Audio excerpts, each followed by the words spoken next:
Welcome everyone to Footballers. Believe me, guys, right now, fantastic times, fantastic. The season has started, the NPL season, but we want to talk right now to Tony Goodwin because Craig, a bit of a story about Craig at the moment with this injury, Tony. What is going on? I've heard 10 weeks. 10 weeks. Can you tell us?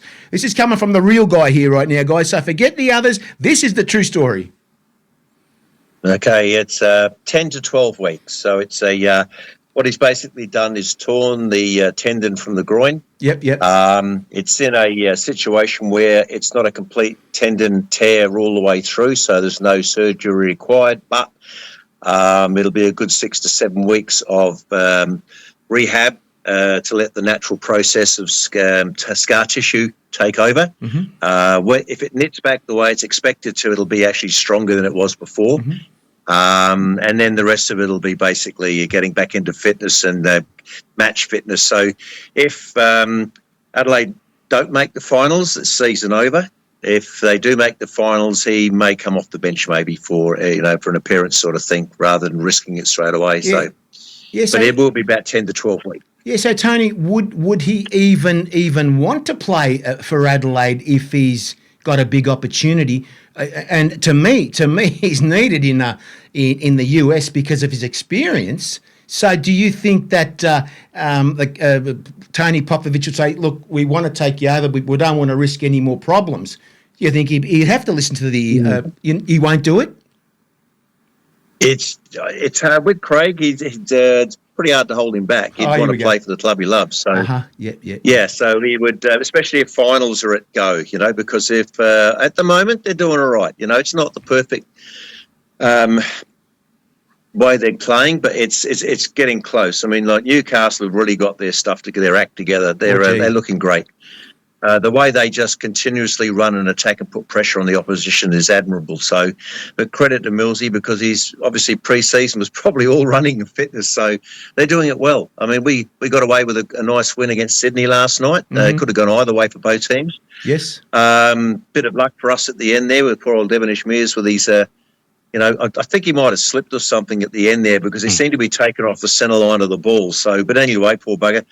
Thanks to him, we gifted one. So, but if there's a chance Craig could go, it'd be very, very slim because he's not going to have any matches under his belt. He won't play in any of the games in March, obviously, which are 4 games, I believe. So he won't feature in those. So it's up to whether he's got enough brownie points from previous games and World Cup experience to hang on to. But again, he just says it is what it is. I just have to accept it for what it is. And if I'm in, I'm in. If I'm not in, I just focus on the next option. Now, so I want to say he's still got 2 years left at Adelaide. So, he's going to want to focus on that too. Yeah, I want to say something. Now, Carlos, you come from a country where they have all these different superstitions and everything. And, of course, in Uruguay, they would have had a magic potion for players to get on the field. I'm telling you now, in the Greek way of life and the Greek system and all these things about these funny things and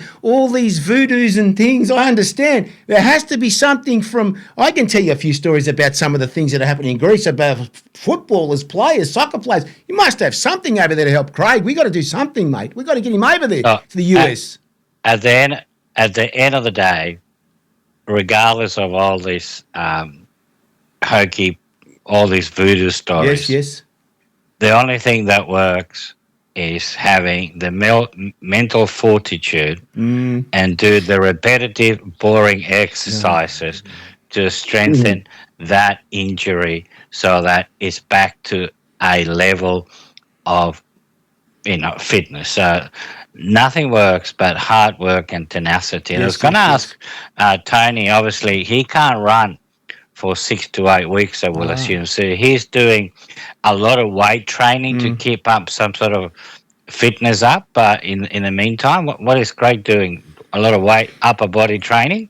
Weight training? The recovery will be working on the parts of the body that you can keep fit without actually putting pressure on the groin area. I'll actually be mowing his lawns for him tomorrow. So because He can't he push a said that lawnmower. he's got to be careful how he pushes the lawnmower. And, of course, Oh. you're pushing sometimes with the inside of your legs, so he said he can't risk it. One thing he did say to me, though, was he said there's no way he's going to fast-track the recovery just to play. He said, I've still got 2 years left with Adelaide, as a contract, and he wants to make sure he's at the best possible, being that he could be for those 2 years. You ain't going to be rushing any recovery, because you only, if you take shortcuts, you end up with problems. Come back, So, come back to haunt you. If you risk something or miss out on something, he said that's the sacrifice you've got to make to maximise what you're going to be doing, which should be obviously time with Adelaide. Now, let me say one thing about this. This sounds like, if you know that story with that runner, the Australian runner, Jana Pittman. Remember Jana Pittman, where she was going to the Olympics, and she only had 6 weeks or something. Remember that, Carlos? She only had 6 weeks to get ready and to get away from some kind of injury, and she had these 6 weeks. She came out of this kind of surgery somewhere, and through her what do they call those things? They hold up the you know what they are? Those that wooden. What do they call the hurdles? No, not the hurdles, but she's holding up those crutches. Threw them away, and she started walking normal. And you know where she went, Tony? Germany. You know what's happening in Germany. How many players are going over there to get these wonder surgery, and all of a sudden, the next few days, they're back on the pitch. You've heard that, haven't you? There's a lot of hyperbaric stuff as well, Yes. where it's just, low atmosphere stuff and Yes. high oxygen levels, all this sort of stuff. So, I mean, we've come a long way from the 1950s and 60s with basically, don't strap it up and don't do anything. But now they work on everything they could possibly work on, so you're completely fit everywhere except where you got your injury.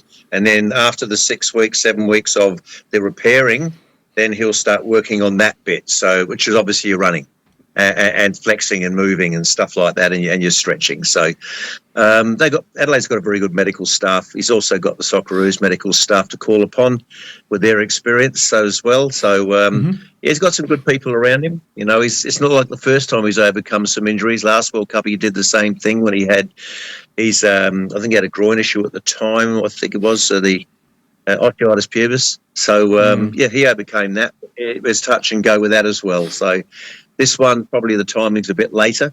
But like he says, it is what it is. And look, I think Craig's fit enough. I think he's fit enough to go, Tony. I think he's fit enough to go there, because his performance at the last World Cup, mate, against France, and the way he scored that goal across the other side of the ground, running through and getting that ball, I still can't forget that goal. I cannot forget it, mate. Carlos, his experience is needed in the Socceroos? Look, I have my impressions of Tony Popovic is that he is an absolute pragmatist.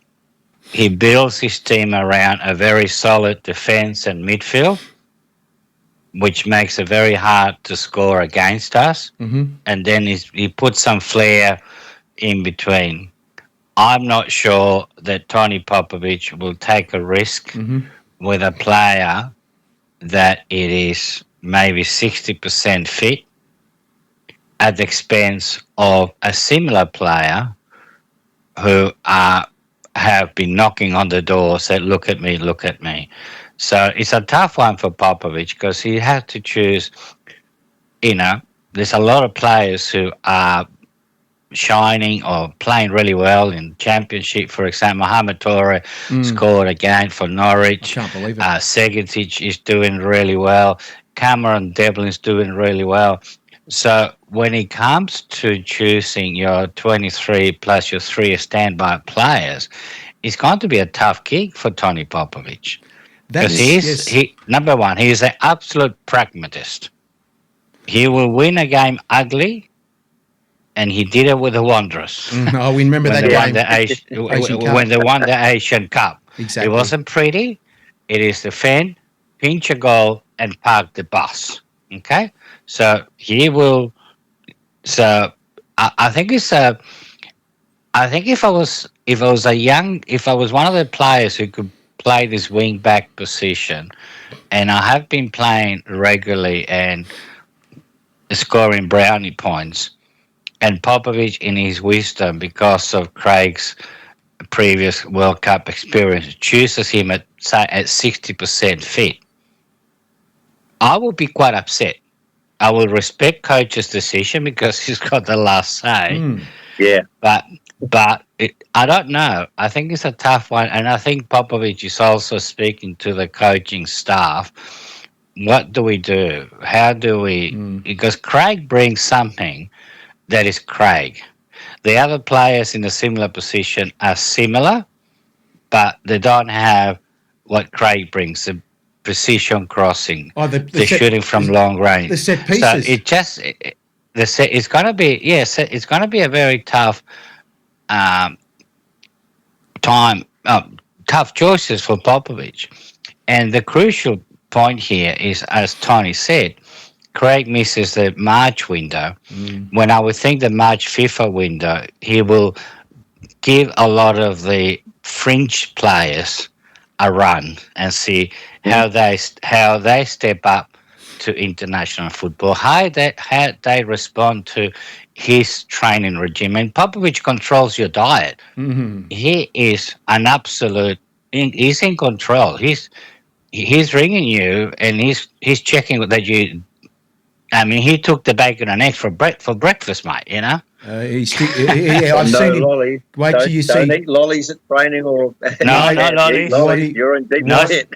What he did to Melbourne Victory when he took over Melbourne Victory, you should have seen some of the videos. Oh my God, it was like, is he a dictator, this bloke? Because he was on you like on and on and on and on till you bloody well got his program.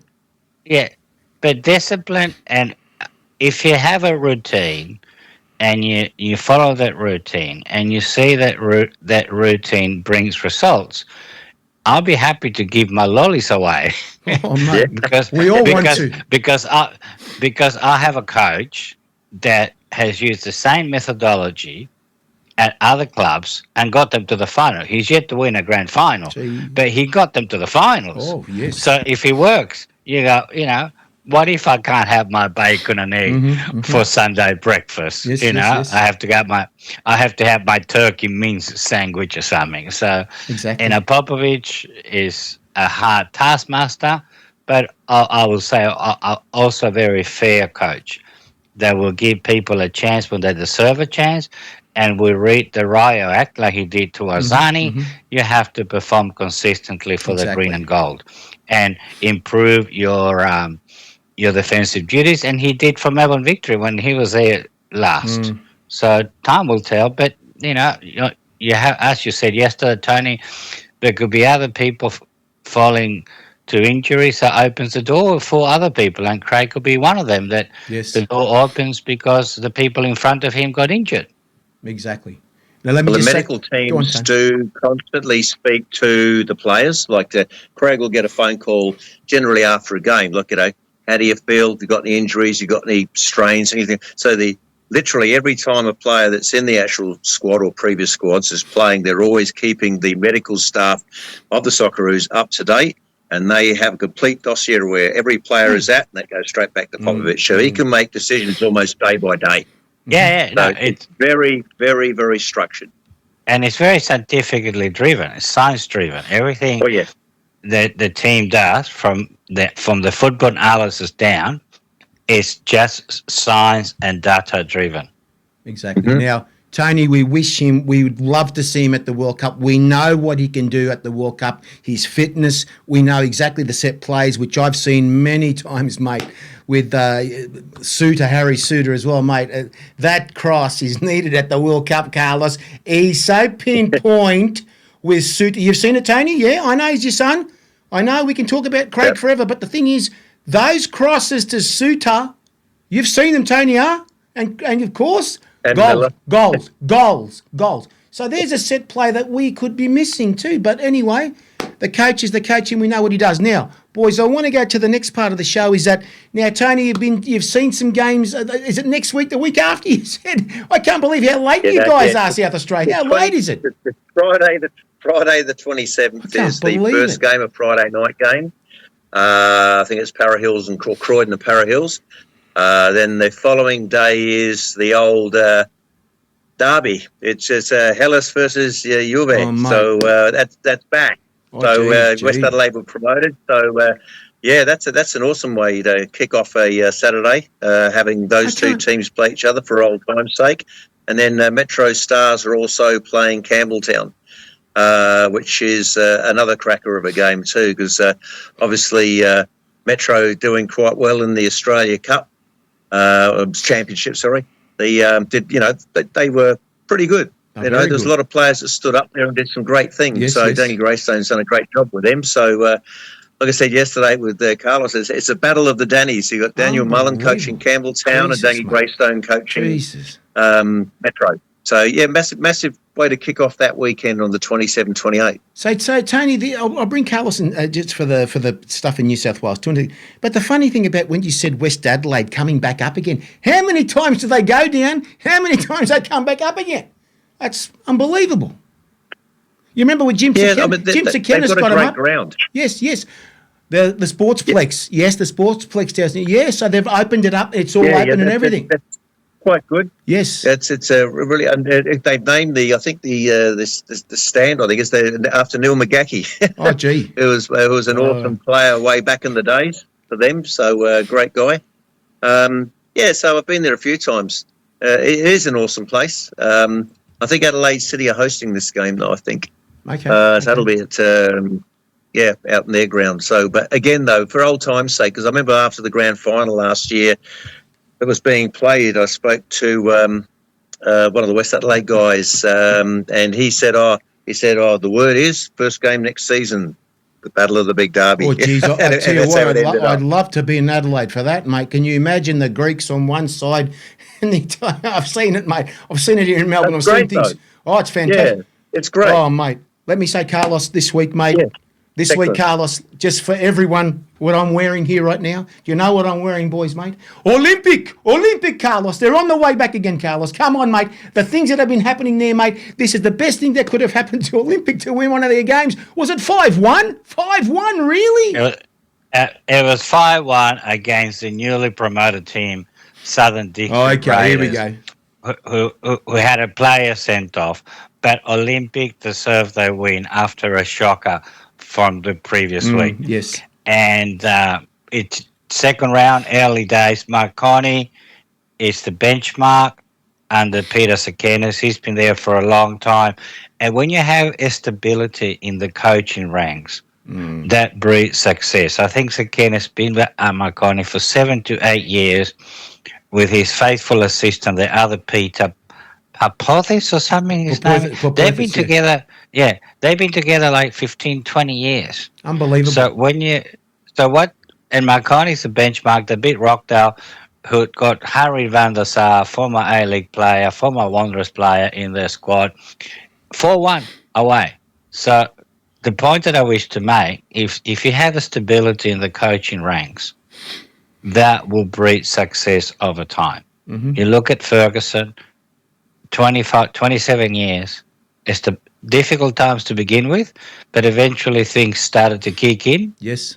And the player development, the players you attracted because of the stability to the club breed success. So it's exciting times in New South Wales. It's only the second round. Spirit lost to Apia 3-2. And Apia had lost to Marconi 2-1 last week. So it is exciting times in New South Wales. But I want to ask Tony, the Australian Championship was what we had last year was 8 years in the making. From a second tier competition into this format. But how important was the success of Metro Stars to the future development of South Australian NPL football? I think it's massive, really. And the best thing about it, too, it gives a lot of the other clubs that probably with aspirations to want to be there to push harder, recruit the right players. Plus, I think a lot of players that were in that championship, there's been a few that have actually been picked up by A-League clubs. Yes. So it gives those, I remember when we were discussing it before, well, a couple of years ago, really, on the show, we were debating about the benefits of that second division as such. And it opens the door for a lot of players that wouldn't normally be looked at. And the coaches. A lot of. Exactly. I mean, Yeah, I mean, you look at now I've forgotten his name. Not the Green young. Gully, Bentley Green. Bing, How the hell he's not? Can't remember his name now.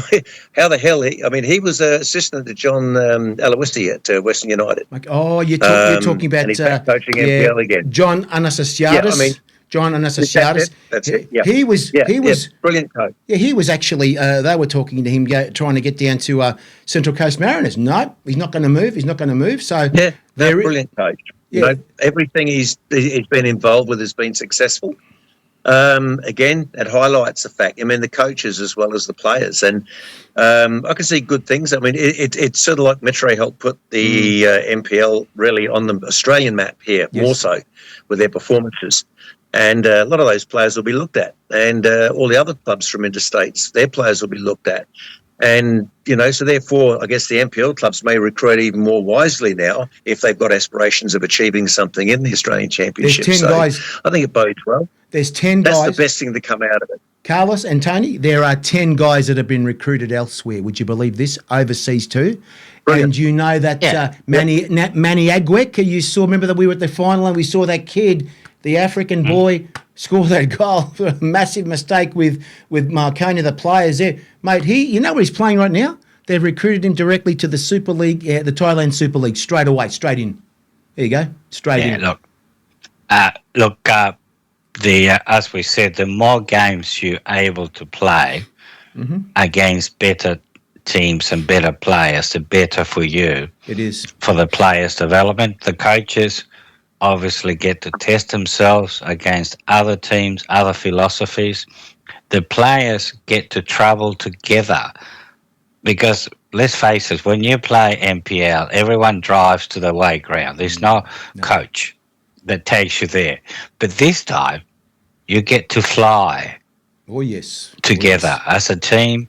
You overnight as a team in a hotel. That builds the cohesion, you know, team building, camaraderie. So for a lot of players, this is the first time they have experienced what it's like to be a professional footballer. Exactly. And then during the off season, you're going to go, you know what? I'm going to work twice as hard next season because I want to get that contract. I don't want to be a school teacher or a bricklayer by day and a 3 nights football player. I want to do this 24/7. So the championship was a win-win for everyone. And I'm interested to see when comes September, when the season finishes, where we have a lift in the crowd numbers at the weekend game, because a lot of people went to the championship because it was novelty factor. That's right. And I'm wondering if the clubs could convert 10 or 15 of those who went to see Metro Stars, Bayswater. Who is Bayswater from W? Or wherever we were playing. Exactly. He went to the game just for the curiosity, whether they will then go and be part of the Winter League. Okay. Now, what I want to go through is a game that I went to on course on Friday night between Hume City, which is up the road from me. Thank God it wasn't a big drive, which was fantastic. So going down there and seeing Altona Magic, and of course one player who I said, mate, what are you doing here? What are you doing here? Goran Lozanovsky, the coach said, he's asking, what are you doing here? What am I doing here? I'm bloody coming to see you guys play. And he says to me, talk about that the Olympic Games team. No, I'm not. Leave it alone. It's a bit of a secret between him and me. But the thing is about that is that, honestly, man, that game was electric. I couldn't believe they were saying, they're not going to win here. They're not going to win. Altona Magic won't win here. But let me tell you, and they put down Altona Magic. They're not going to win the game. Really? They beat Hume City, which Hume City, they haven't beaten Hume City at Hume City for 15 years. Unbelievable. You should have seen the Hume City supporters walk out like you wouldn't believe. When it got to 3-1, that was it, mate. That game, I thought these guys were playing for months and months. I thought the season was going on. Absolutely amazing game, Carlos. If you see the replay and those goals, Mate, he's got a team this year, and apparently they were saying they're going to go nowhere. Really? Well, this was amazing because Hume City had spent a lot of money too this year to actually go further. But I tell you what, anyone listening out here right now, go and check out those games at Altona Magic. And also, the other game I saw yesterday was the two clubs that had been promoted. Are we talking about George Cross? Remember George Cross, guys? George Cross? Well, they were promoted to MPL last year. Sunshine George Cross. Now they're called Caroline Springs George Cross, and they played Bentley Greens. And there was one thing that I said on the ground. I said, hang on for a sec, guys. Olympiacos versus Panathinaikos. That's what it looked like. The same colours, both teams. It was amazing. People were laughing their heads off. It is. You're right. That's what it was. So it was amazing, but nil or draw. And they were how was this? The two promoted teams brought up playing each other in the first round. I thought they would have scattered them around and playing other clubs, but it was a tough game too in the heat, boys, in the heat. And of course, Tony, we spoke earlier about the young boy today who had a problem at Oakley, a Preston boy who had we can only say heart problem. I can only say heart problem. I had a phone call saying, Harry, there's a boy here right now who's got a heart problem and there's an ambulance coming. Carlos, we speak about this. They speak about this every year in the A-League. They're playing in 35-degree heat at 3 o'clock in Melbourne. I mean, come on, Carlos. There's got to be something, some brain somewhere. Well, the thing about the kickoff times are problematic because of climate change. The weather has flipped over. Like we've been having, Tony's wet already weather, hot. You can see Tony's already hot. We've been having windy days and rain like there's no tomorrow. So if we look, I will say till March, the states that have daylight saving, we should have a kickoff at 4:30. Rockdale had a kickoff at 4 o'clock, and he worked for them. But today's weather in Sydney was atrocious. So, but I will say in the warmer months till March, kickoff should be around 4:30, 5 o'clock. But we also have a commitment to MPL TV. So there's a lot of parts to the equation that determines the kickoff. But I agree. And FA has a policy that if the temperature gets above certain index, we don't play. But we just can't control it. We just have to have drinks breaks like we do and run with it. Even if we had the game at 5 o'clock, we could have another heat wave at 5 o'clock or 6 o'clock. Unusual. And Melbourne, like New South Wales, I'm not sure about South Australia, has been going through unusually erratic weather. It's either we haven't had a proper summer in Sydney. It's either really hot or really cold or wet. There's nothing in the middle. So it's just the way it is. Climate change is wreaking havoc. That's right, it has. Not just in our state, but Queensland been bucketed with rain, and they don't have synthetic grounds in Queensland. Yes. So it is, 3 o'clock, being 2 o'clock is a bit early. I will say 4:30. It's a good compromise because you still go home. You can take children 5 o'clock, not too late, but any later than 6 p.m. kickoff on a Sunday or Saturday, for a lot of people might be too late. Okay, now the next part of the show is, everybody listening right now, I think we're the only show, this is the only show that is actually promoting the Oceania Professional League this week in Melbourne, Carlos. There's games here. So nobody knows about this. So we're talking about here, South Melbourne are playing. They're playing Auckland FC, which is the reserve team of the A-League team, which they're playing they're playing down at Heidelberg United, where we were the final, that Australian Championship final. They're playing there on the 21st at 7 p.m. It's this week. Now, what is it? Is it a Thursday or a Wednesday? 21st? I haven't even checked my calendar yet. So then next Saturday. Next Saturday. Saturday, 21. 14 was St. Valentine's, Yes. 21st. Yeah. Okay. So the next game after that one is the 24th. They're playing, guess where they're playing, Carlos and boys? Of course, Tony. Tahiti United on the 24th at the home of the Matildas at 7 p.m. as well, right? So there you go. And the 27th, there's not much in between the games. There's not much, rest it all for them. So on the 27th of February, they're playing South Island, New Zealand. Of course, they're playing them at the home of the Matildas again, and that's going to be 7 p.m. on the 27th. And of course, they're playing. Oh, this is the best one. I love this name, Carlos.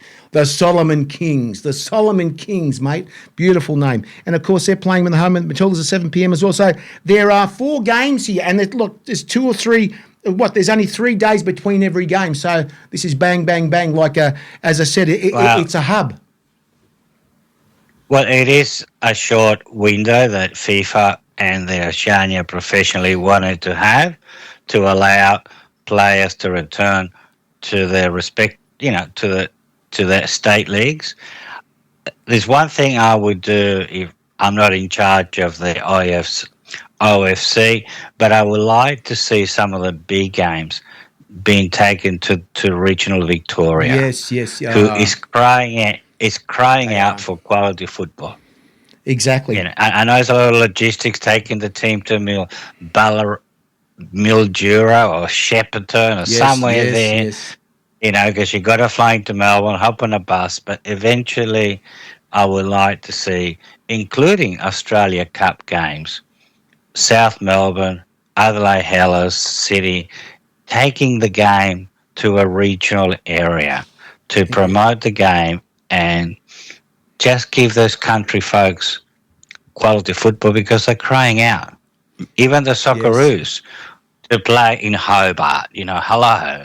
But, hopefully one day they will. That stadium, that new AFL stadium, yes, that's the key at Macquarie Point. Well, that's not rectangular. That's an oval shape, by the way. We've got to try and lobby these guys to put exactly what they did at Marvel, or was it Marvel Stadium, where they had these seats coming in to make it a square ground, and all of a sudden they're not even using that, Carlos. They're not even using them anymore like that. It's amazing. Well, but, I think the AFC is a great opportunity for players, coaches to shine, pick up contracts, be in a shop window, and it's win-win for everyone. And, for the development of South Pacific football is also great because it gives people who never see quality football a chance to go and see and barrack for a team, albeit newly created teams like Bulla and PNG. PNG is crying out for sport, and it's a way of addressing social issues. It is, and let me give people a purpose to keep busy, and they might go and cause less mayhem on the streets. Yeah, and Tony, listen, now I've got to speak to Tony now. Now, Tony, South Melbourne are playing on the 21st of course, of February on Saturday, like Carlos said, and there's a game, NPL game. South Melbourne versus Hume City on Thursday. So they can't play. They cannot play. They cannot play in that because it's just too much. How are you going to... And the thing is, their under-23s are playing. Under-23s are doing the senior game. So that's going to be a very big test there. How do you think? Do you think there should have been 2 teams, 2 squads of firsts? Well, it's a bit funny. A bit tough. I mean, it's going to be a big cost, but you'd think they would have been given an exemption maybe to play a game either later in the week like play maybe a Tuesday, Saturday. It's going to be interesting. Feel sorry for them, really. It's amazing, isn't it? When you did mention, Carlos mentioned about the regional games, Football SA last year actually had an Adelaide City versus Adelaide United's youth team game at the Barossa United ground. So it was about an hour north of where I am. Big crowd. Every kid from every football club up there was there. Beautiful. Yeah. It was brilliant, and they had coffee vans, ice cream vans, a lot of little local businesses, little outlets had their stuff there, and they were well supported. It was a great afternoon. Carlos, and the game was actually a good standard too. So, but it had that carnival atmosphere as well. It was nice. Now, Carlos, that 21st, they're playing on the 21st of Saturday next week is a grudge match because that's bragging rights who's going to go to the top, which means. Last week, would you believe Auckland lost the first game? They lost a game. I couldn't believe it. In Papua New Guinea, they lost a game, and now South Melbourne. Look, BNG is a tough place to go and play. Oh, yes. Ask the rugby league team. I've been there. They're passionate. it's great for football that PNG beat the Aristocrats of football. But let's go back to the under 23s. If I was an under 23 player, suddenly promoted to first grade, because the bigger boys that I look up, and I never get a chance to play first grade. I'll be just playing out of my skin. Exactly. Because I want to Yeah. tell coach, look at me now. I'm playing against men. I'm 20. I could do the job. So I think it's a great idea to play the under 23s in the Premier League until the first team finish the duty, because it gives a chance to a team that will at best will make the bench, and they have a cameo. So if I was under 23 playing in Premier League, I'll be just playing the game if it was my last game and giving my best to say, look at me now. That's right. What you just said, and Tony yourself and everyone out there, if you're from interstate, there's something I'm going to announce right now, that this year...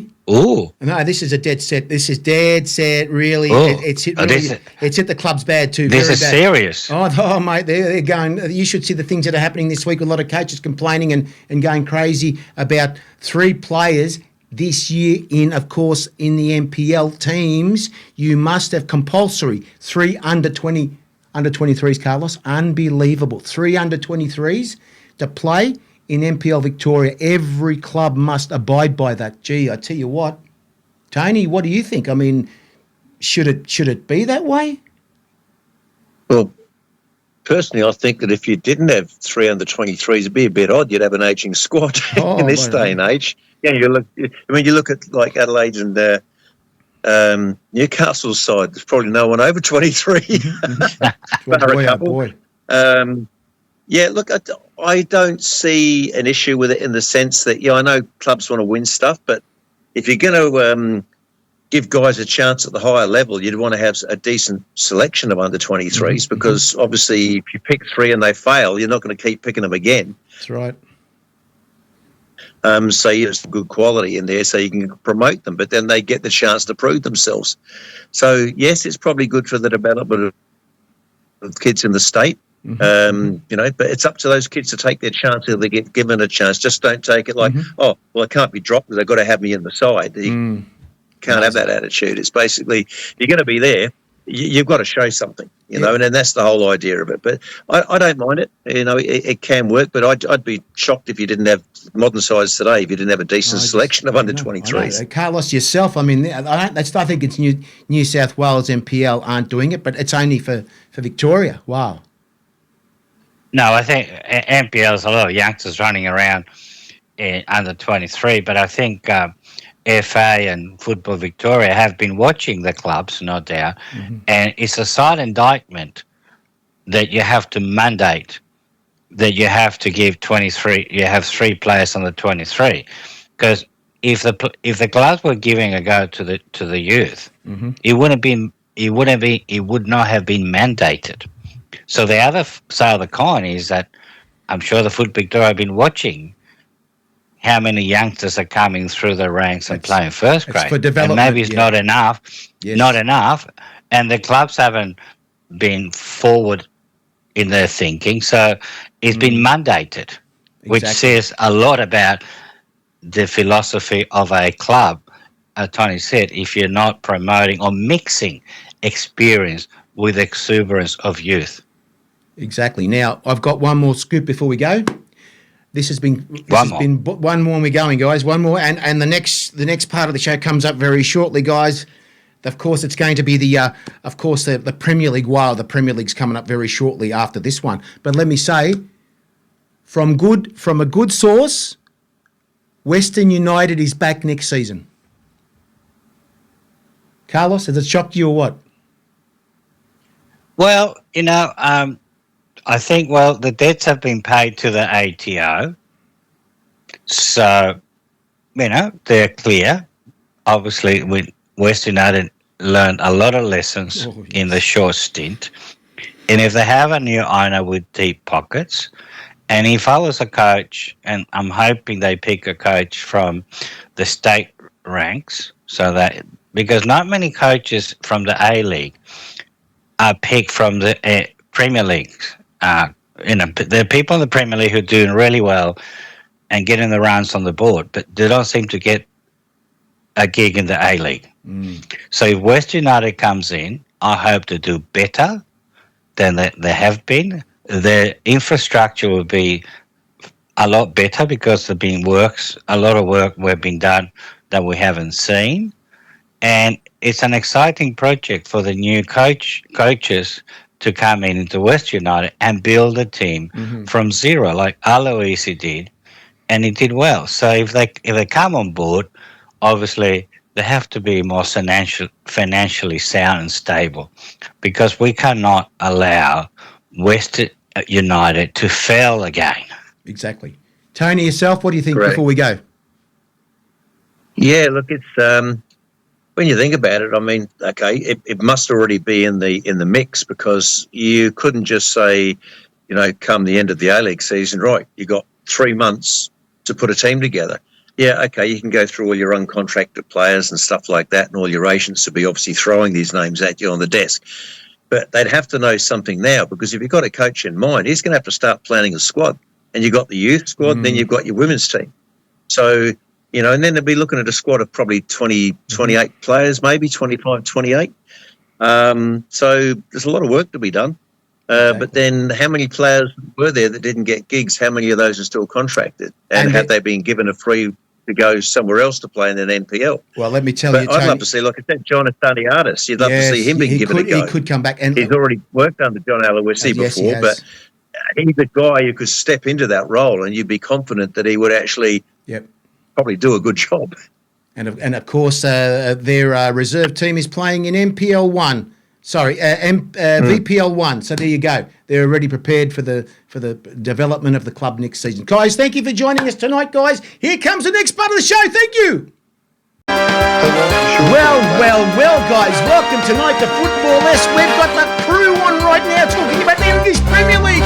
My God, guys, Hans Postecoglou's put his foot in it, or he's handed it. We don't know what he's put in it, but we got some information about him. Oh, my God.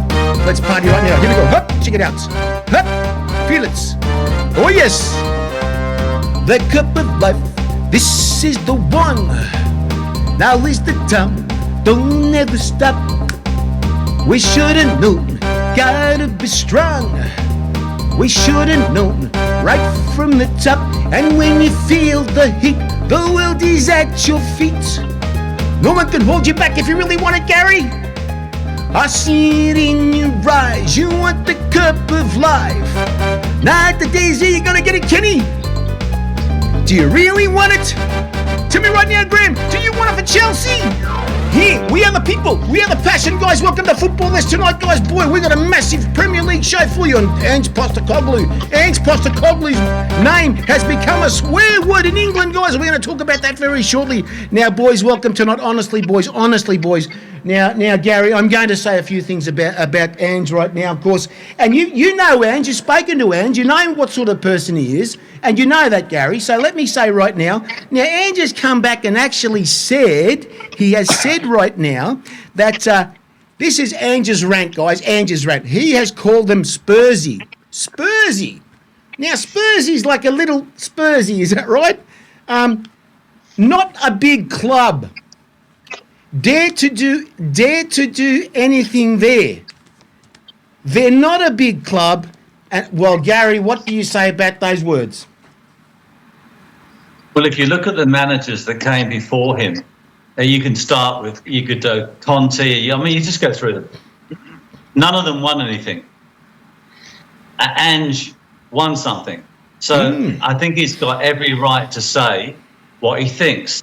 He wanted to sign certain players. The club wouldn't spend the money. They gave him Solanke and three juniors. And then, no disrespect to the juniors, they even said that, but you're not going to get from 5 to competing in the top 2 or 3 and get into the Champions League. So he got them through the back door by winning the other one. I mean, he said, I'll win something. I think his brief was with Levy, get into Europe and finish in the top 5, or get into Europe. So he got into Europe, and he finished, what was it, 16th or 17th? But he got into Europe, so they got championship football this year. They've got big crowd. They're making money, but they're not spending any money. I had an interview this afternoon with Tim Sherwood, an ex-Spurs. Oh yes. He's the goalkeeper. Yeah, he's the goalkeeper, isn't he? The goalkeeper, Tim Sherwood. No, he wasn't. He wasn't the keeper. But yeah, he said that maybe he coached them. He was actually maybe Tottenham need to go down. Maybe they need to go down. I mean, they've got Liverpool away. They've got Fulham away. They've got Man City away. They've got. There's only how many games on the left? 17, is it, or 11? I can't remember. 12. 12 games left, right? They've got them serious. They're in trouble. In fact, they're almost relying on West Ham to do badly, and they've started doing well. So they're in serious trouble right now, and they could go down. But maybe the best thing for them is to go down. Well, and regroup and do something because I wouldn't want to be a Spurs fan. I was a Spurs fan only when Ange was there because of our connection. And I so wanted him to do well. But he's got every right to say, well, they just sacked Thomas Frank. They sacked me to put Thomas Frank in. I mean, tell me, how are Brentford doing this season? They're doing well, aren't they? They are. Do you know what I mean? I mean, you would back them against a lot of sides. Yeah, and, Gary, is that a reflection? Is that a reflection on what Thomas Frank built and left behind, or is it a reflection on? I mean, in fairness to Tottenham, I know you said we've spoken about it before, but they spent 285 million buying players. It wasn't as though they never spent money. The problem they've got is the same as the problem that Man United have got. They've spent the money on the wrong players. You can't call them skit. I mean, really, when you look at it, you go 285 million is a lot of money. But Ange didn't get to spend that. Ange didn't get to spend that money. No, he didn't. No. He asked. He never got to spend that much. No, he didn't. True, but the reality with Ange, I mean, and I really like Ange. Don't get me wrong, but he kissed the Blarney Stone last year, mate. If the Champions League teams had dropped down into the Europa, neither Man United or Spurs would have got anywhere near the final of that competition in a picked fit, right? So he was very lucky. The other thing he was very lucky was the three teams that got relegated last year were practically relegated at Christmas time because they had so few points. This year's a bit different. The third bottom team's sitting on 24 points. So last year, Man United and Spurs, although they were 15th and 16th, had no chance of getting relegated because they were too far even ahead of the third bottom team. They were 10, 12 points. They're only 3 or 4 points ahead now. So it's a completely different landscape this year. And you're right. I mean, they could go down. I mean, them, Leeds, even Brighton have fallen into the relegation zone. And it's becoming an issue where you look at it, and even Everton could get dragged down. There's a few there that you think, 12 games to go. I used to think 37, 38 points would probably get you safe. I know people say 40, but predominantly 37, 38 would have been okay. I don't think that'll be enough this year. I think it'll be a 40 plus. I think you'll need at least 40 points. At least. It's so competitive at the bottom of the league. But, this time last year, Ange was interviewed by all the press, and he said, I always win something in my second year. I mean, he put his balls on the line. Oh, my God. I mean, he really did. He said, no, I always win something in my second year. And they were going, ha, ha, ha, ha. Well, you can only play what's in front of you, whether it's weak. I mean, how many good teams have lost to weak teams? Oh, yes. It happens. It's no good saying just because they drop down or these drop down. You play what's in front of you. I mean, even in the FA Cup, you've seen some real surprises. Mansfield. Yeah, well, exactly. Now, Graham, we talk about a Premier League team, of course, and let me just say what I'm looking at, Graham, with you, is that something is wrong at Tottenham. I'll tell you why. They continually say we have injured players. Hang on for a sec. There's a failure. To me, let me just say one thing, guys, that there's a failure. There's actually a failure inside that club with their medical staff. Something is not right there, Graham, Because if you've got so many players that you're paying so much money and they're not going on the field, there must be something wrong inside, Graham. What do you think of that? So there is something going on, but what it is, I don't know. I mean, they lost 2-1 to Newcastle. There was nearly 60,000 fans there at the Tottenham 3-point lane, whatever they call it. Great late winner from Newcastle. I don't know what's going on at Tottenham, but maybe they do need to go down into their championship and see how they travel and see if they can get back up again next season. But to everyone out there being a Tottenham supporter, for 2 years, that many injuries, Kenny, there's something going on here. There's something going on. This is an argument. This is an argument through the whole league. Arsenal's excuse for not winning the league last year is because they had 6 injuries. That was their excuse. Right? Liverpool, their excuse that they lost Salah and they lost Van Dijk for 3 or 4 months. That was their excuse. Man City last year, their excuse, they lost Rodri and De Bruyne. And that was their excuse. So, but they've got 22 players in the squad. I can't believe this. That's what I'm saying. This is what I'm saying. The reality is, when we and Gary and that were playing, first team at every club was 15 players. Graham Souness was on last week on TalkSport. He said Liverpool, when they won the European Cup, the FA Cup and the league, played 63 games in the season. Jeez. He played 58. And the 5 games he missed was from suspension. Wasn't even for injury. And that was in the days when you could tackle people. Yeah. You can't tackle anyone at the moment, Now, someone did say, well, in actual fact, it was, and we'll get Al, you have to get Alan on. Alan's here. Yes, you need to speak to him. I was having lunch with him the other day, and I brought this up. And I said, it's really weird. He says, Kenny, he says, it's the speed and the intensity of the game has changed dramatically. The taking off, the sprinting. He says, it's changed the metabolism of what a football player used to be. We never relied on the pace and the explosion that we do today. The skill. And he believed that's why the knee injuries, the hamstrings, there's more today than there is back in our day. Bigger prize money too. Skill. There was far more skillful players, wingers. I mean, John Robertson, the left winger for Nottingham Forest, he wasn't quick. He wasn't fast. Eddie Gray wasn't quick. All these guys that had skill. Stan Bowles wasn't quick. Rodney Marsh wasn't quick. No, he wasn't. Alan Ball wasn't quick. When I say they're not quick, they weren't like lightning like we've got now. Well, George Best wasn't quick at all. Look at George Best's skills. George Best's skills. There's a difference between quickness of feet and quickness of thought. Correct. At the end of the day, you've got to have fast anticipation. You've got to have fast, judgment and knowledge of where things are going to go. So you anticipate. And that speed you can't measure. It's like, I need to be in that spot, I'm off. And the defender's going, where the fuck's he? Oh, sorry. Where's he going? Where's he going? Right? I mean, the speed of anticipation and your speed of thought and speed of judgment is so important than just foot speed.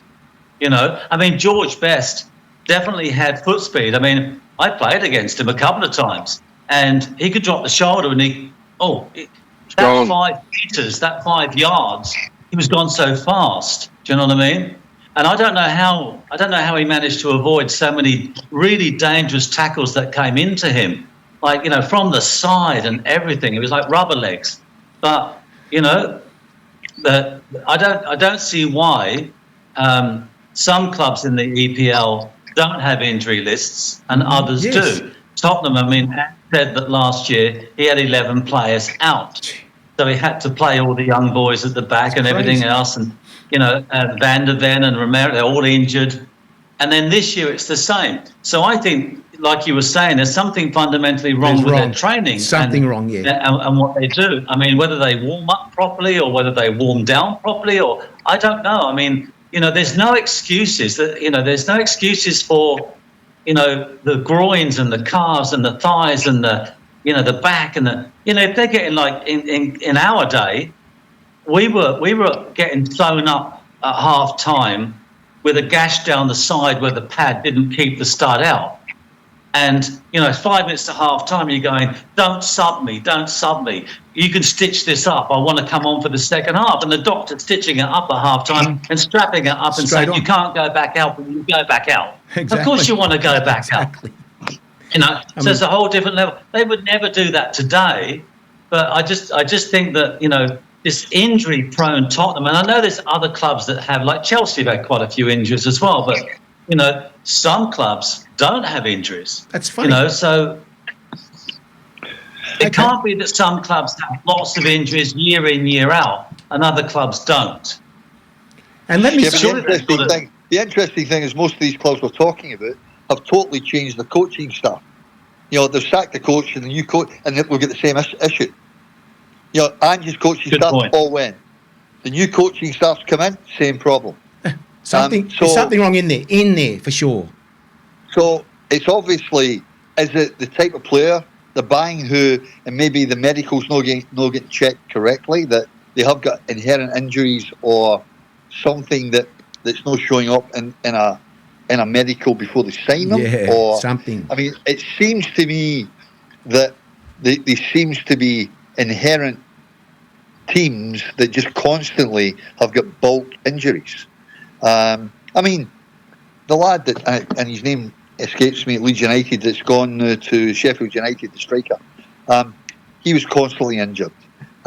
You've got, at Chelsea, we've got an issue with our best player. He's constantly injured. To the point where they're even saying that he potentially, if he gets injured again, might not make the England squad for the World Cup, which is ridiculous. I mean, you look at that and you think, well, how does that happen? And then you look at certain players that just seem to march on, and no matter what happens to them, they can keep playing. I mean, even Man City, when you look at, they lose their centre forward out for 4 or 5 weeks. Then then they lose their best midfield player. Then they lose their right winger. Then they lose their other midfield player. And you look, can you afford to lose they 4 players over 3 or 4 weeks? No, you probably can't, because they're world-class players. They're irreplaceable. Arsenal's the same. I mean, Saka's injured now. Now, is that going to affect them? I think it will. I don't think they've got the same potency when he's not playing.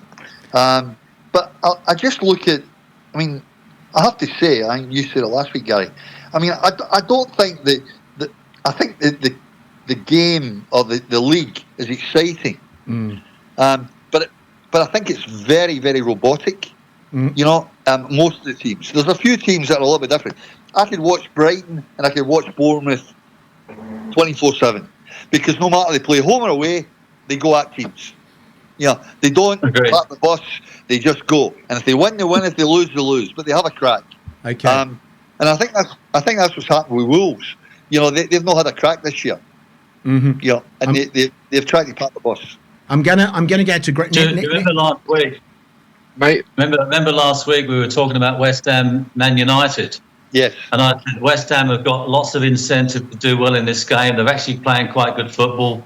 Blah blah blah. And I gave it a draw. I said 1-1 or 2-2. I think you guys said 3-0 Man United. And Man United are going to flog them. Blah blah blah. Well, it turned out to be 1-1, and they were lucky to get that last goal. It was a great finish, mind you. That was a superb, quality, classy finish. Oh my goodness me! But Cisco. That's the topsy-turvy English Premier League right now. Anything is possible. Arsenal could go to Brighton and lose.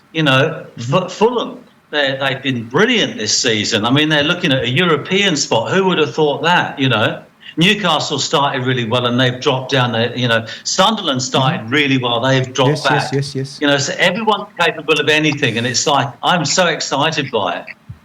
I think the top 6 is pretty much cemented. I mean, I don't see past the current top 6. I still think Arsenal will win it. Man City, I think Chelsea. Then I think, realistically, I think Man United will get 4th. Then I think Villa, and then Liverpool.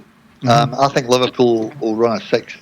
But I think that top 6 is pretty much cemented in place. I think there'll be a few ups and downs, but I don't see the danger's Man City getting a little bit of bit between the Definitely. teeth. You know, and Arsenal. I mean, the point you made of Man United, but Man United have gone undefeated. What is it, 6 weeks, 6 games, or 5 games? I think there was a draw. Yeah. Was it a Undefeated. draw last week? Yeah, or but they're something? undefeated. 4-1. It's undefeated. Yeah. That's right. Yes. I Yes. mean, the reality is that they've not been beaten since Carrick took control, and they've beaten the top two teams. Then they beat have. two teams that we expected them to beat, but they had to go at them, and they did. And then, as Gary said, you know, West Ham, obviously, you know, did well, very, very well. Yes, I mean, I yes. watched the game, and I look at them and I think, well, that could be the turning point for them. That was a very important point for them, by the way. Absolutely. The minute they had that draw, all of a sudden the pressure was on Spurs. Everyone started talking about Spurs potentially could be relegated. The minute that happened, people started saying, "Oh, West Ham could get out of trouble. Leeds are in trouble. They're in trouble." You know, all of a sudden, Nottingham Forest are in trouble. Well, Nottingham Forest are in big that's what trouble. I want to bring up right now why to you did why guys. did you get rid of Dice? Dice I can't believe Dice it. got them 2 wins, 2 draws, and a loss in those 5 games. Really? Marinakis opened up his mouth again at the same time as Frank at the same day. What a coincidence. Graham, a coincidence? I Is it a couldn't believe coincidence or what? On that ratio that Sean Dyche was getting, they would have been very safe. 2 wins, 2 draws, and a loss. 5 games. I mean, that's no relegation for him, let me tell you. You know? And then, you know, sadly, I hope Brighton, you know, get a couple of results because I really like Brighton. And, you know, they bring a bit of a fresh air to the competition, to me, because they certainly go hell for leather. They go at teams consistently. I want to go to. I really can't believe this, Graham. To say the coincidence between Tottenham and of course Nottingham Forest at the same time, are these guys in cahoots with each other to cause trouble at the clubs, or what's going on? I mean, that's amazing. Has Ange got some kind of curse? Has he left them a curse there or something? I don't know. It's weird. He might have a doll, and he's maybe in the goalkeeper, and he's setting him up. I don't know what's going on. Unbelievable. No idea. And Marinakis, and now what Sean Dyche said, you know, Ange said the same thing. He eats all their breakfasts in the morning, and the players can't eat or some rubbish. And he's, you know how big he is. That's the point. But he's saying all this stuff, Kenny. But I want to actually get to you guys right now and talk about these scores on the weekend. Of course, Chelsea boys, come on, the Chelsea boys. You come on. You got to tell me what's going on here. Leeds. Before we go on to these scores, I saw a game yesterday. I said, what a game that was, Kenny. Leeds United versus Birmingham City in the FA Cup. What an absolute cracker of a game. Did you guys see that game? What a cracker. Did you see, Kenny? Did you see at the end? Yeah. What a cracker. I'm thinking, please Birmingham. At the end, that guy scored that goal and it got off one of the Leeds United heads and went in. Mate, the penalty. Why is it so cruel for penalties, Kenny? The penalties are so cruel, mate. You know? I mean, you've got to. Yeah, I mean, the problem is we've got so many games. You can't play replays anymore. There's just not anything in the calendar. You can't fit any more games in. I mean, we've got a World Cup now that's going to go probably 5.5, 6 weeks. Yeah. Yeah, we've got what? How many teams? We've got 48 teams. 48 teams. We thought the World Cup used to be 16 days. Yeah. Right. Then it went to 22 days. Now we're looking at 5.5 weeks nearly. You know? Oh, gee, this is weird. But let me go back to the game. We start on the 12th of June. June? You know, Sorry. We start on the 12th of June. And I think the final's something in the region of the 22nd of July or 23rd of July. Might as well be a whole competition. And then the reality is, I mean, my understanding, and I got it from a very good source overseas, Pochettino's already signed for Tottenham for next year. Hello. The reason he can't take the job now is because he's the USA coach for the World Cup. Yeah. Right? But apparently it has been, on the boil for about 2 or 3 weeks, and there's already negotiations for players to go there, and he's got it. Pochettino has got it in writing that it's not even so much the transfer fees, but they will pay the wages, because that's the downfall. Okay. They won't pay the 200,000 and the 250s. They'll pay 110, 120, but for the big players, you've got to go 200,000 plus to get them to go there. So anyway, apparently he's signed, and he's got a budget, and they're earmarked 4 or 5 players that he wants. That's part of the deal, and Tottenham's agreed that by hook or by crook they'll get them, and that's what's getting worked in the background apparently.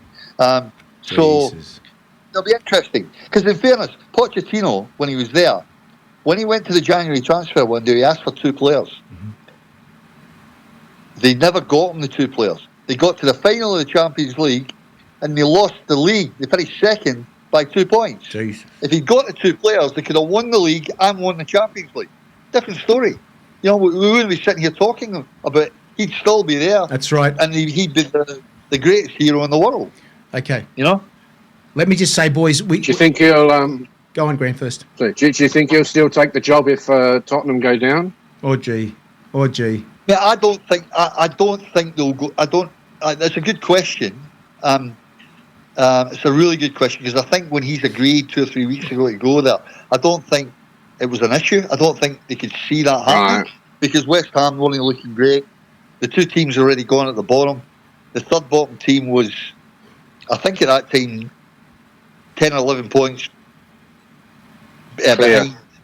But now we're talking 24, 29. It's only 5 points, I think, isn't it? Yeah, there's only 5 points between them and the Hammers. It's a good point, but hey, you know what? I don't think they will get relegated.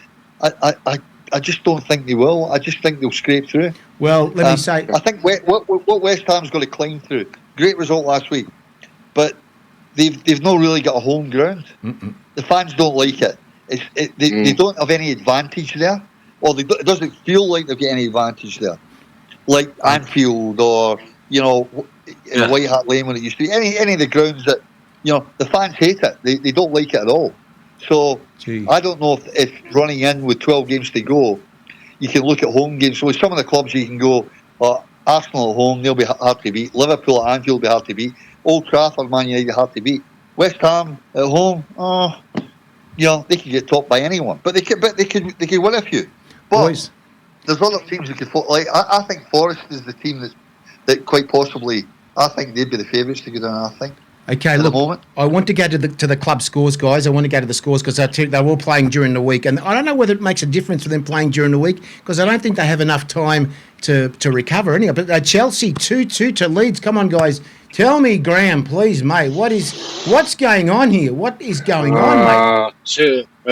2-goal comeback from Leeds to force a draw.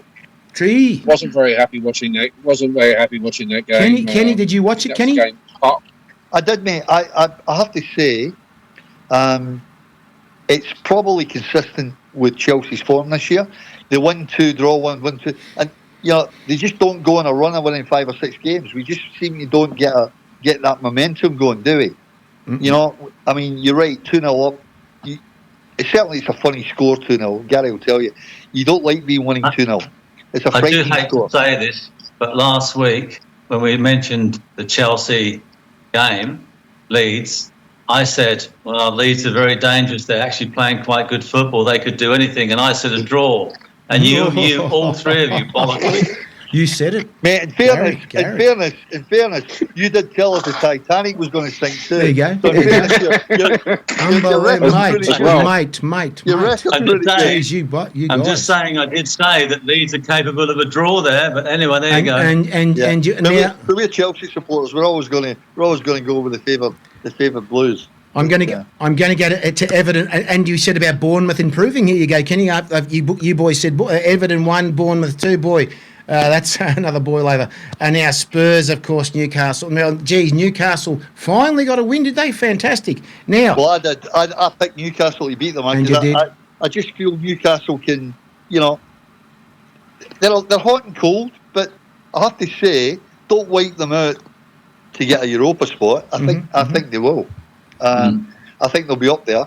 But as Gary mentioned earlier on, Brentford's flying. I mean, like, they're going really good. Mm-hmm. They're the team that could actually decide who'll win the league because they're a team that could beat any of the top teams. Yes. On the day. They Absolutely. They're difficult to beat. Okay, boys, we're going to now. Gary, you got to explain to me. You must have watched the game. West Ham won, Manchester United won. Did you pick them to win, Gary? No, I picked it as a draw. Gee. I think if you remember our recording from last week, Yes. I said that West Ham were playing well, and it would be tough for Man United to get a win there, and the likely outcome would be a draw and there'd be goals. I've won 1 or 2-2. I mean, I obviously watched it live, and United were all over them looking for that equaliser, and the header that just went slightly wide, and some of the chances that they had that they just couldn't put away. But the goal that was scored, it was a really poor delivery into the box, to be fair, and a striker at that angle, level with the post. He's got one go at it only, and his flick was genius. For me, that's the goal of the season so far. It was absolutely brilliant, and the thing is with him, he expects to score. He comes on, he's I'm going to get the winner against Arsenal. He just expects to score, and I love it. When a striker, I hate it when a striker gets pulled off after he scored, because he's the most dangerous player on the park. He's likely to score again. Do you know what I mean? And so I was expecting that the game would be tough for Man United.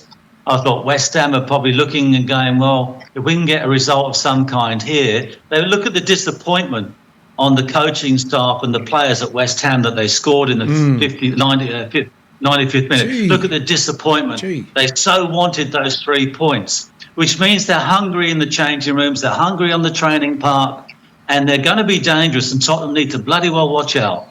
Exactly. Now let me go to the next one, guys. Well, Manchester City 3, Fulham. No, sorry, Aston Villa 1, Brighton 0.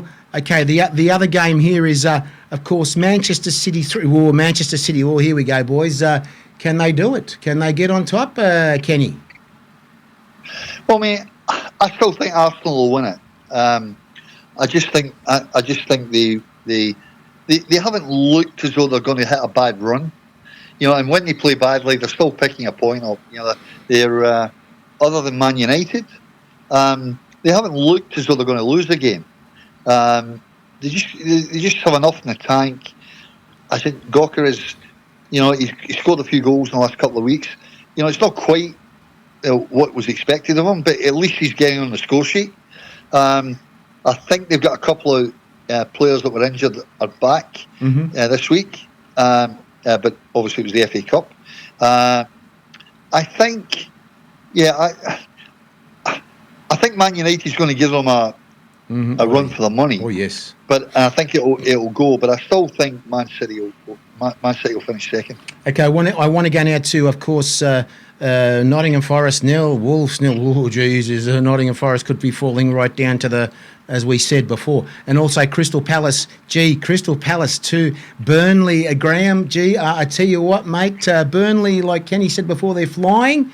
Let's see. We're going to see the table in a few minutes after this. We've got Sunderland 0, Liverpool 1. They're still going all right. Brentford 1, Arsenal 1. Gee, they're gaining on them. Manchester City gaining, Kenny, as we see here.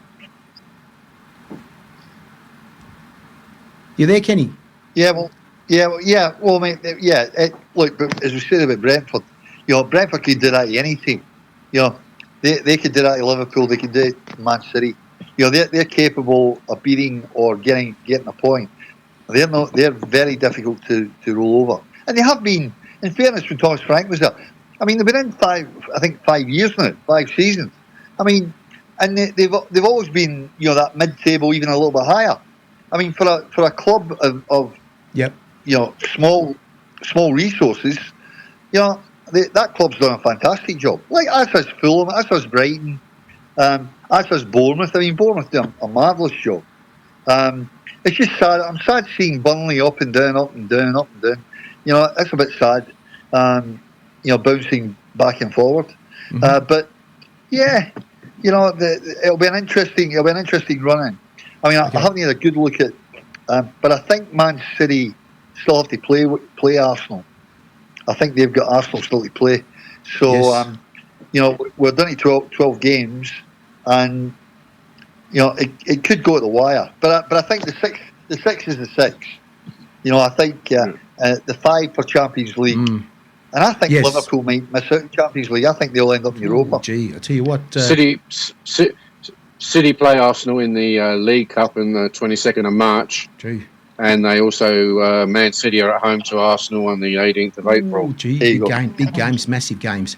Now, boys, I just want to go. But you got to look. If you look at Arsenal, right? Look at Arsenal, right? Start with the game against Man United. They didn't have a great move that led to a goal. They had an own goal from Martinez, and they had one that just went over the line. Oh, it's given as a goal.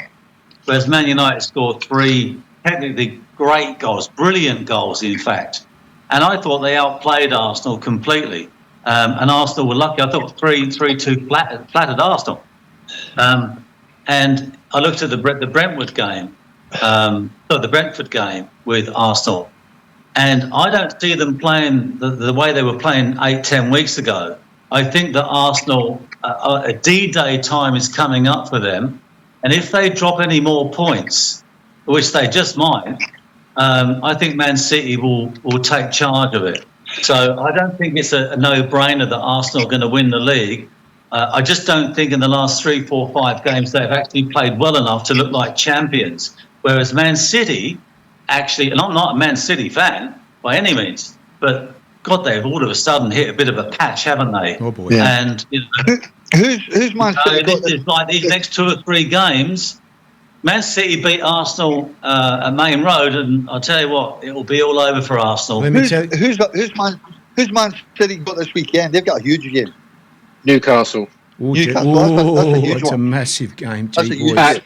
And I think Arsenal. Who's Arsenal got? They're Wolves. So Arsenal will beat Wolves. Forget it. There's no way in the world if they want to win the league they can't. Let me tell you the table right now as it sits.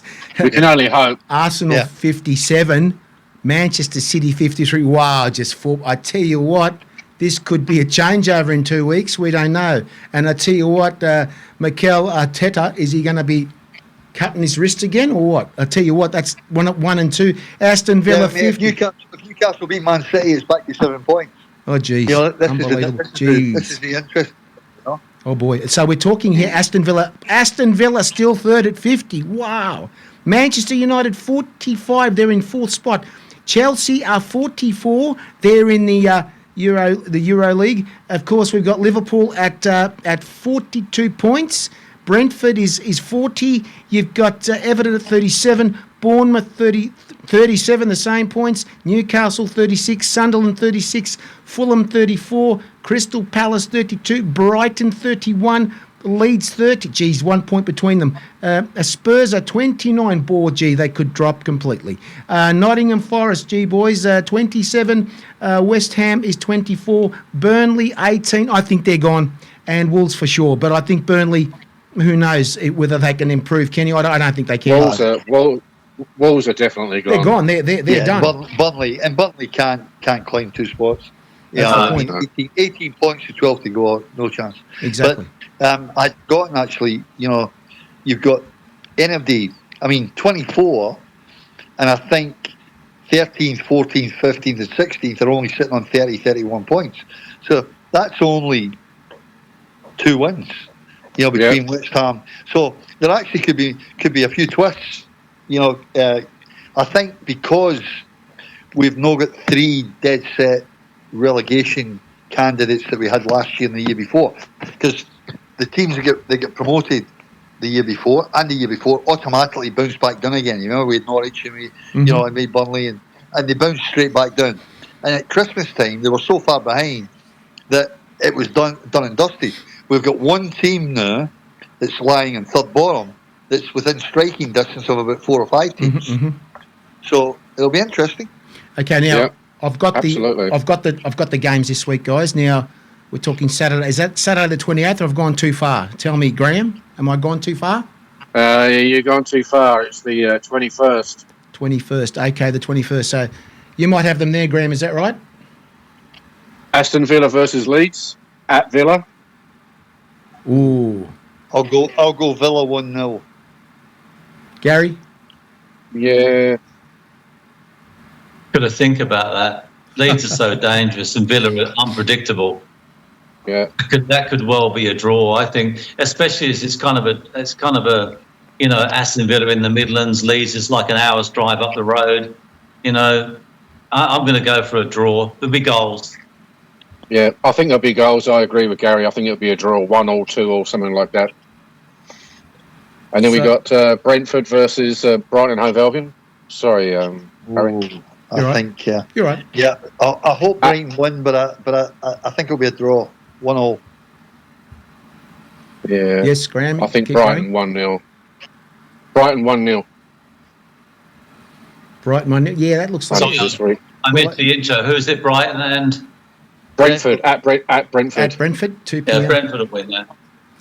And I've got Brentford will win it. you got I think, Graham, you've got Chelsea and Burnley. Gee, here we go. What do you think of that one, boys? You guys.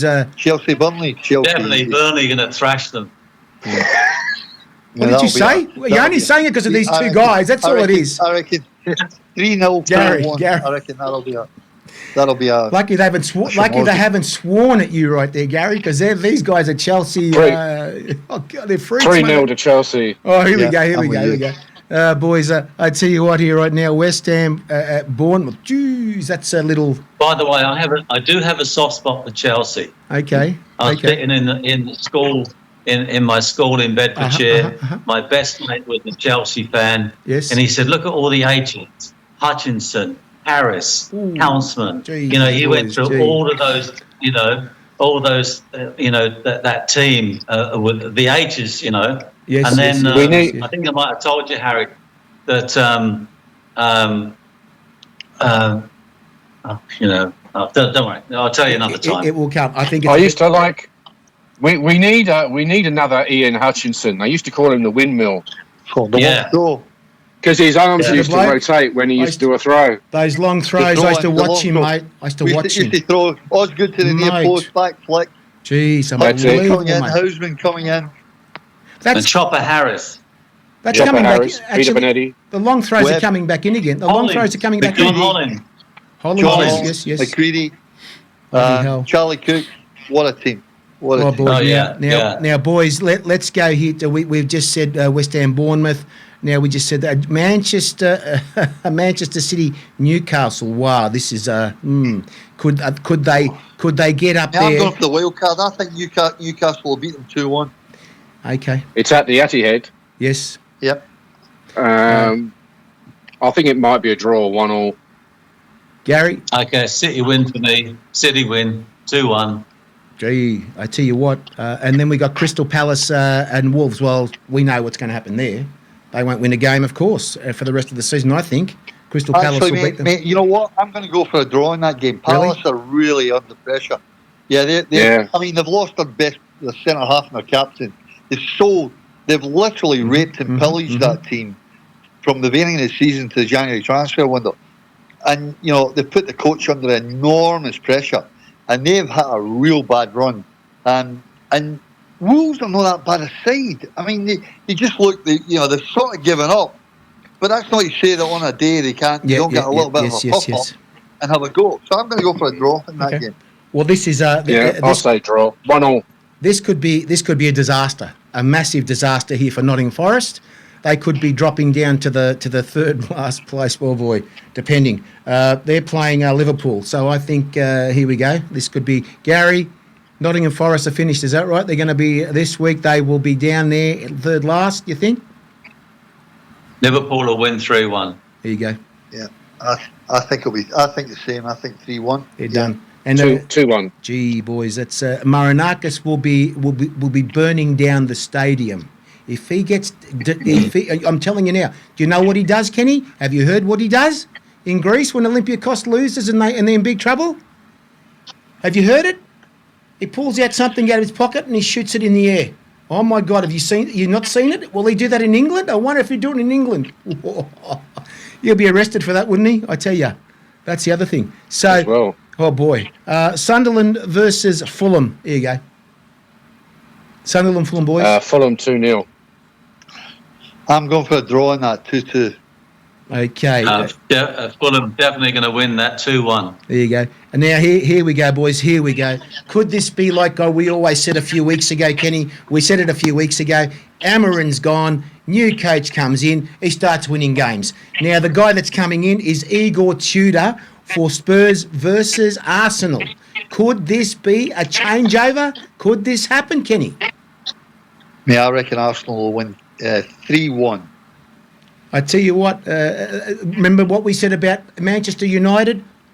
As soon as Carrick went in, here come games, win. I think the Spurs is technically best player. Did he get a 3-match suspension when he got sent off 2 weeks ago? The captain, he's gone 4 weeks. Yeah, 4 weeks. He's gone. So he's out, and he's the best player. So so who is this? Arsenal are going to flog them. Arsenal are going to flog them. I think they're going to get an absolute flogging. Can I ask you who this guy is, guys? And tell me, this is the coach they've brought in. When you're talking about Pochettino, they brought a guy. Yeah. I said to myself, this name sounds like a bloody horror film.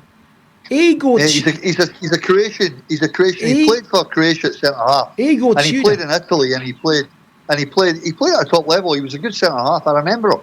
And he's coached, I think, in the Serie A, hasn't he? I'm not sure if it was wasn't Napoli, but he's coached at a reasonably good level. And he was a quality centre half. Igor Tudor, typical Croatian centre half. What a name! But can I just say, Gary? I'm going to make you laugh here, mate. Igor Tudor sounds like the bloody son of Dracula. The name itself, I'm only joking, guys. But anyway, I just think it's a sad state of affairs. Don't you think? It's a sad state of affairs for Tottenham. What difference in the last 24, what difference 12, 24 months, what they've done, they should have stayed with Frank no matter what. I mean, what was he had 8 months? Yeah. I mean, is that's about it. Is that what it is? He's just a quality coach who's got his hands tied behind his back, just like Ange did. Oh yeah, just sack him like he's tuppence a dozen and get someone in. This is a really dangerous time for Tottenham. He doesn't even know what the wages are. He doesn't know what's going on, and you're dangling this carrot and saying, you take it, you look after them. This is really danger time for us. We're going to give it to you right now. Are you kidding? Okay. So now, boys, we've got on Tuesday the 24th, which is next week, of course, Everton, Manchester United. Could they go up it? Could they go up one up? Who knows, Kenny? Who knows? Man United are on a roll, mate. They'll win that. I reckon they'll win that 3-1. Graham? Yeah, 2-1 maybe. 2-1 to United. Gary, be honest, mate. Be honest, because you. If I was to do the picking of all the guys who've been picking the right things, you've been doing the majority of the stuff right here, and the scores so far, unbelievable. So, tell me, Manchester United. 2-0. 2-0. Okay. Well, there you go, boys. Right now, everybody online watching. They've tightened up at the back, Harry. Huh? They've tightened up at the back. The same players. They're you said the same players. Harry Maguire, for goodness sake, they've got their back line sorted. Yes. And they're tight at the back. It's hard to score against them at the moment. Yes. I get you. So let me just say to everyone right now, guys, please, you've heard it from the experts down here on Football S. Boy, oh boy. There's a lot of things happening. There's not many. It was 12 rounds left. They're saying 12 rounds left. It's hotting up here. Who's going to go out of the Premier League? Who's going to go ahead? What's going to happen, guys? Please, and don't forget, we're back again next week to tell you whether your team has won. And we hope that you heard the scores and they're the right scores for your club or your team. Thanks again, it's guys on Footballers. Thank you. See you guys. Thanks, boys. Thanks, guys. All right, guys.